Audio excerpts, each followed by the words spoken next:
এখন দেখবেন যে অনেক শ্যাম্পু বেরোইছে, শ্যাম্পু অ্যান্টি এজিং শ্যাম্পু। কি এজিং? Anti ageing. ক্রিম বের হয়েছে, ক্রিম অ্যান্টি এজিং ক্রিম। এটা বলে অ্যাট্রাকশন লাগায় আর কি, যেটা মাখলে মানুষ আর বুড়ো হয় না, এই শ্যাম্পু দিলে মানুষ আর বুড়ো হয় না।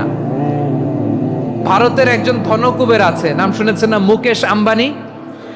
ওনার স্ত্রী নীতা আম্বানি, আমি একটা নিউজে দেখলাম যে তিনি গোল্ড ওয়াটার খেয়েছেন। এক বোতল গোল্ড ওয়াটারের দাম মোস্ট লাইকলি $60,000,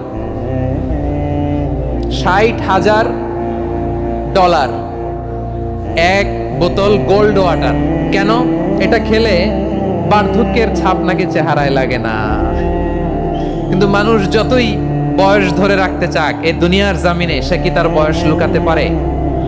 আমার কলিজার টুকরা সিলেট, আওয়াজ করে বলেন, এই দুনিয়ার জীবনে বয়সকে ধরে রাখা যাবে?